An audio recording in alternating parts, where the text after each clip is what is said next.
आपण पाहत आहोत विश्वविनायक न्यूज, ग्रामीण जनतेचा बुलंद आवाज। उमरगा नगर परिषद निवडणूक पार्श्वभूमीवर ॲडव्होकेट शीतल चव्हाण यांनी आज शिवसेना उद्धव बाळासाहेब ठाकरे पक्षाला पाठिंबा जाहीर केला आहे। ॲडव्होकेट शीतल चव्हाण यांनी दिलेली प्रतिक्रिया पाहूया सविस्तर। 2025 नगर परिषद निवडणुकीसाठी उमरगामध्ये निवडणुकीची रणधुमाळी चालू आहे। यापूर्वी शीतल चव्हाण फाउंडेशनचे संस्थापक अध्यक्ष व त्यांचे सर्व सहकाऱ्यांनी आम्हाला लोकसभेमध्ये विधानसभेमध्ये भरपूर मदत केली होती। त्याचप्रमाणे या नगरपालिकेतही त्यांनी आम्हाला मदत करावी असा प्रस्ताव आम्ही त्यांच्या शीतल चव्हाण फाउंडेशन पुढे ठेवला। तो त्यांनी स्वीकारलेला आहे। आम्ही त्यांच्याबरोबर चर्चा करून चर्चेअंती त्यांनी आपल्याला पाठिंबा द्यायचं ठरवलेलं आहे। यासाठी आज ही बैठक या ठिकाणी आयोजित करण्यात आली। मी ॲडव्होकेट शीतल चव्हाण। आज संविधान दिवस आहे, त्यामुळे सर्वप्रथम तमाम संविधानवादी, समतावादी, पुरोगामी विचारांच्या लोकांना मी या संविधान दिनाच्या निमित्तानं शुभेच्छा देतो। उमरगा शहरामध्ये नगर परिषदेची सार्वत्रिक निवडणूक लागलेली आहे आणि खरं सांगायचं म्हणजे युद्धासाठी तयार केलेले प्रस्थापित घोडे वरातीत उतरलेले आहेत आणि म्हणून ही निवडणूक नगर परिषदेची आहे की विधानसभेची आहे अशा प्रकारचं गरम वातावरण नुसतं शहरामध्येच नाही तर या दोन्ही तालुक्यामध्ये या उमरगा नगर परिषदेची चर्चा चालू आहे। आणि अशा सगळ्या परिस्थितीमध्ये आम्ही संविधान विरोधी ज्या शक्ती आहेत त्यांच्या विरोधामध्ये काम केलेलं आहे। आता साहेबांनी सांगितल्याप्रमाणे लोकसभेला, विधानसभेला प्रत्येक वेळी आम्ही महाविकास आघाडीला समर्थन दिलेलं आहे, कारण भाजपची जी एकाधिकारशाही देशामध्ये वाढत चाललेली आहे आणि राज्यामध्ये ज्या प्रकारे त्यांनी पक्षामध्ये फोडाफोडी करून माणसं फोडून खोके वाटून सत्ता त्या ठिकाणी संपादित केलेले आहे, तसाच प्रयत्न खालीपर्यंत ग्रामपंचायतीपर्यंत त्यांचा करण्याचा आहे आणि म्हणून प्रत्येक ठिकाणी त्यांना पूर्ण ताकदीनं विरोध करणं आवश्यक आहे। ज्याप्रमाणे राज्यात परिस्थिती उद्भवली होती तशीच परिस्थिती उमरग्यामध्ये सुद्धा उद्भवली। शिंदे सेनेनं जे काही पाप या तालुक्यामध्ये केलेलं आहे, गुत्ते आणायचे, त्याच्यामधून टक्केवाऱ्या खायच्या, निकृष्ट दर्जाचं काम करायचं, 2 नंबरच्या धंद्यांना समर्थन द्यायचं, गुंड खरं तर त्यांनी पोचलेले आहेत। गुंडांना गुत्तेदारा देण्याचं काम त्यांनी केलेलं आहे, म्हणजे गुंडगिरी सुद्धा त्यांनी या ठिकाणी पोचलेली आहे आणि या सगळ्या पापामुळं आपल्याला जनतेचं समर्थन नाही हे त्यांच्या लक्षात आलेलं आहे। जनमत, जनकौल आपल्या बाजूला नाही हे त्यांच्या लक्षात आलेलं आहे। लोकसभेला त्याचा दणका त्यांना बसलेला आहे, विधानसभेला त्याचा दणका त्यांना बसलेला आहे आणि म्हणून आता अशा परिस्थितीत आपण नगर परिषद एकट्याच्या बळावर लढू शकणार नाही। मग काय करायचं? त्यांच्यासोबत चांगल्या विचाराची माणसं कोणी जायला तयार नाही आणि म्हणून त्यांनी काँग्रेसचं इथलं नेतृत्व, खरं तर काँग्रेस म्हणणं संयुक्तिक ठरणार नाही, काँग्रेसच्या इथल्या नेतृत्वासोबत काय रातोरात वाटाघाटी केल्या माहिती नाही आणि फॉर्म काढून घ्यायच्या तासभर आधी असं कळालं की या शहरामध्ये काँग्रेस आणि शिंदे सेना अशी अनैसर्गिक युती या ठिकाणी होते। खरं तर शिंदे सेना जन्माला कशामुळे आली महाराष्ट्रामध्ये? ते म्हणाले की उद्धव साहेब काँग्रेसमध्ये जात आहेत, हिंदुत्ववादी विचार सोडून जात आहेत, हे आम्हाला पटत नाही असं सांगत शिंदे सेना निर्माण झाली आणि या शहरामध्ये मात्र तीच शिंदे सेना काँग्रेस सोबत युती करते। राज्यात म्हणतात तुमची युती अनैसर्गिक आहे महाविकास आघाडीला आणि शहरामध्ये हे स्वतः अनैसर्गिक युती करतात। हे सगळं कशासाठी चाललंय तर उमरगा नगर परिषदेची सत्ता बळकवायची। मोठ्या तोंडाने अजून सांगतात भाषणामध्ये की आमचा मंत्री नगर विकास खात्याचा आहे, तिथून भरपूर निधी आणू, निधी भरपूर येईल, परंतु निधी आल्यानंतर त्यातला प्रचंड मोठा पैसा कुणाच्या खिशात जाणार आहे याचा सुद्धा विचार उमरगा शहरातल्या जनतेने करणं आवश्यक आहे। कारण याआधी सुद्धा मोठा निधी आला, जवळपास 500-550 कोटीचा निधी या उमरगा शहरामध्ये आला, परंतु 500-550 कोटीचा विकास आपल्याला कुठेही झालेला दिसत नाही। काही लोकांनी या ठिकाणी आलेल्या निधीच्या माध्यमातून स्वतःच्या कंपन्या काढल्या, त्या कंपन्यांवरचं कर्ज नील केलं। हे सगळं सत्ता कारणामागचं अर्थकारण पुराव्यासकट आम्ही लवकरच जाहीर करणार आहोत, उघड पाडणार आहोत आणि म्हणून सत्तेसाठी ही जी अभद्र युती या ठिकाणी झालेली आहे त्याला कुठेतरी काढण्यासाठी आत्तार साहेबांसारखा, हे आज संविधान दिन आहे, आपण सत्तेचा समतोल, जातीय राजकारणाचं समतोल समजून घेतलं पाहिजे। आपण जर महाविकास आघाडीमध्ये आपल्या या जिल्ह्यामध्ये पाहिलं तर खासदार हा मराठा समाजाचा आहे, आमदार हे जंगम समाजाचे आहेत आणि या ठिकाणी नगराध्यक्ष पदाचे जे उमेदवार आहेत ते मुस्लिम आणि ओबीसी, मुस्लिमांमधले ओबीसी ते आहेत।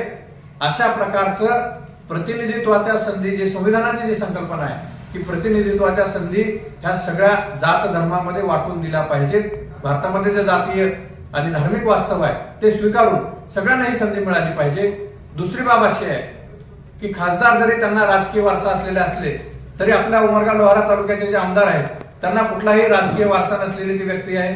प्राथमिक शाळेमध्ये शिक्षक असताना त्यांना या ठिकाणी म्हणजे सर्वसामान्य माणसाला सत्तेत प्रतिनिधित्व मिळावं, संधी मिळावी ही संकल्पना सुद्धा या ठिकाणी राबवण्यात आलेली आहे. आणि आज या उमरगा नगर परिषदेमध्ये 2 प्रस्थापितांच्या विरोधामध्ये एक अल्पसंख्याक समाजातला ओबीसी घटकातला एक प्रतिनिधी या ठिकाणी उमेदवार म्हणून नगराध्यक्ष पदासाठी दिलेला आहे आणि म्हणून तो जनतेने स्वीकारला पाहिजे. त्यांच्याकडे पूर्वी नगराध्यक्ष पदाचा फार मोठा अनुभव आहे. त्यांनी नगराध्यक्ष पदावर असताना अनेक मोठी मोठी कामं या उमरगा शहरासाठी केलेली आहेत. आज प्रचंड मोठा आम्ही निधी आणला या शहरासाठी असे जे लोक सांगतात त्यांनी हे सुद्धा समजून घ्यावं की या नगराच्या सीमा वाढवणं याचं काम आत्तार साहेबांनी त्यांच्या काळामध्ये केलेलं आहे आणि म्हणूनच हा सगळा विकास निधी येऊ शकला. जर का नगर तेवढाच असता, त्याचा विकास आराखडा तयार झाला नसता तर हा मोठा भरमसाठ निधी या ठिकाणी येऊच शकला नसता. म्हणून या शहराच्या विकासाचा पाया भरण्याचं काम ज्या व्यक्तीनं या ठिकाणी केलेलं आहे त्यांना उभाटानं खऱ्या शिवसेनेनं या ठिकाणी पुन्हा एकदा प्रतिनिधित्व करण्याची संधी दिलेली आहे. मी या शहरामध्ये लहानपणापासून 12वी पर्यंत माझं शिक्षण झालं आणि 12वी नंतर सुद्धा पुण्याला शिकायला गेलो. व्यवसाय पुण्यामध्ये आहे. मी वारंवार असं सांगत असतो की माझं पोट पुण्यामध्ये आहे पण डोकं, मन, माझं भावना या मातीशी जुळल्या गेलेल्या आहेत. आणि लहानपणी आम्ही पाहतोय की पाण्याचा एवढा प्रचंड मोठा प्रश्न या उमरग्यामध्ये होता की लोकांना त्या आमच्या मागे गणू डॉक्टरची एक विहीर होती. त्या विहिरीमधलं पूर्ण पाणी आटलं जायचं आणि त्या विहिरीच्या झऱ्यामध्ये वाटीनं लोक पाणी भरायचे, घागरीमध्ये घ्यायचे आणि तेवढ्या पाण्यावरती त्यांना गुजराण करायला लागायची. एवढी बिकट परिस्थिती होती. त्या विहिरीमध्ये उतरून मी आणि आत्तार साहेबांनी पाणी, मी लहान होतो, आम्ही वाटीनं पाणी भरलेलं आहे. जी प्रस्थापितांची पोरं आहेत ते कधी राशनच्या लाईनमध्ये थांबलेले नसतात, त्यांनी कधी हापशावरती पाणी भरलेलं नसतं, त्यांनी कधी बाजारामध्ये जाऊन खरेदी केलेली नसते, त्यांना आजचे कांद्याचे बटाट्याचे भाव विचारा माहीत नसतात, त्यांना गुळाचे, साखराचे, गहूचे, ज्वारीचे भाव विचारा माहीत नसतात. म्हणजे ज्या लोकांची सर्वसामान्य लोकांच्या समस्येशी नाळच जुडली गेलेली नाही अशी लोक फक्त पैशाच्या बळावरती आणि मागं कुठला तरी राजकीय वारसा आमचा आहे या जीवावरती या राजकारणाच्या मैदानामध्ये उतरलेले आहेत आणि त्यांना पराभूत करून सर्वसामान्य माणसांच्या प्रश्नांशी नाळ जोडला गेलेला जो प्रतिनिधी आहे त्याला कुठंतरी संधी देणं हे आपलं कर्तव्य आहे. आत्तार साहेब आपण पाहतो की 2 व्हीलरवरती कुठं पण बघा, कधी चौकात दिसतात, कधी तिकडे काळे प्लॉटमध्ये दिसतात, कुठेही शहरामध्ये फिरत असतात. एक साधा हात केला, आवाज केला, आत्तार साहेब थांबा, तर आत्तार साहेब थांबतील. तुमच्या समस्या त्यांना सांगता येतील. प्रस्थापितांना जर का निवडून दिलं तर आपल्याला त्यांच्या घरामध्ये टेलमध्ये जाऊन बसावं लागेल. मग कोणीतरी त्यांचा मुनीम किंवा नोकरी तो सांगेल की भैया साहेब आता आंघोळ करत आहेत, पुन्हा अर्ध्या तासानं सांगतील भैया साहेब आता पूजा करत आहेत, पुन्हा अर्ध्या तासानं सांगतील भैया साहेब आता कपडे घालत आहेत, पुन्हा अर्ध्या तासानं सांगतील भैया साहेब आता नाश्ता करत आहेत, मग म्हणतील चहा पित आहेत. तुम्हाला तासन तास त्या ठिकाणी त्यांची प्रतीक्षा करत थांबावं लागणार आहे. या ठिकाणी तुम्हाला सगळ्यांसाठी उपलब्ध असणारा प्रतिनिधी शिवसेना उद्धव बाळासाहेब ठाकरे गटानं दिलेला आहे, त्याला जनतेने स्वीकारावं. बाकीच्या ज्या गोष्टी आहेत त्या जाहीर सभेच्या माध्यमातून आम्ही समोर आणू. या लोकांनी जे काही पाप केलेले आहेत, जे काही घाण या उमरगा शहरामध्ये केलेलं आहे ते सुद्धा लवकरच आम्ही जनतेच्या समोर आणू आणि शक्ती प्रदर्शन बायकांना 300-400 रुपये मजुरी देऊन या ठिकाणी आमच्याकडून लोक भरपूर आहेत असा दाखवण्याचा कुठेतरी प्रयत्न होत आहे. म्हणून लोकांनी त्या गर्दीकडे बघू नये. ती गर्दी सगळी भाड्यानं आणलेली ती गर्दी आहे आणि म्हणून जे काही तळमळीनं काम करणारे सच्चे निष्ठावान कार्यकर्ते आहेत ते या ठिकाणी उद्धव बाळासाहेब ठाकरे पक्षाच्या सोबत आहेत. त्या गर्दीला न बोलता त्यांच्या शक्ती प्रदर्शनाला आणि त्यांच्या पैशाचा जो अवाजवी खर्च या ठिकाणी केला जाणार आहे त्याला न बोलता सच्च्या माणसाच्या सोबत जनतेने राहावं असं आवाहन, अशी विनंती मी या ठिकाणी करतो. बाकीच्या गोष्टी जाहीर सभेच्या माध्यमातून का या उभाटाच्या उमेदवाराला आम्ही समर्थन देतोय आणि का त्यांना मतदान करणं योग्य राहणार आहे हे सुद्धा जाहीर सभेच्या माध्यमातून आम्ही लवकरच जाहीर करू असं या ठिकाणी सांगतो आणि थांबतो. धन्यवाद. जय हिंद, जय संविधान, जय भारत. आज 26 नोव्हेंबर बरोबर 75 वर्षापूर्वी डॉक्टर बाबासाहेब आंबेडकर जे घटनेचे शिल्पकार होते, जगातली सगळ्यात सशक्त लोकशाही म्हणजे संविधान त्यांनी लिहिलं आणि त्या संविधानाचा आज 75वा वर्धापन दिन आणि 76वा संविधान दिन आपण साजरा करीत आहोत. आणि या दिना दिवशी नगरपालिकेच्या निवडणुकीमध्ये आम्ही प्रचार करत असताना, फिरत असताना अनेक समविचारी लोक आमच्या सोबत येत आहेत. त्यापैकी आज शीतल चव्हाण फाउंडेशन यांनी लोकसभेमध्ये आणि विधानसभेच्या निवडणुकीमध्ये आम्हाला मनापासून साथ दिली होती. आज त्यांना आम्ही विनंती केली की आपण समविचारी आहोत, आपले विचार जुळतात, त्या विनंतीला मान देऊन त्या शीतल चव्हाण फाउंडेशनचे सर्वेसर्वा संस्थापक अध्यक्ष आमचे मित्र ॲडव्होकेट शीतल चव्हाण साहेबांनी त्यांची भूमिका या ठिकाणी स्पष्ट केलेली आहे.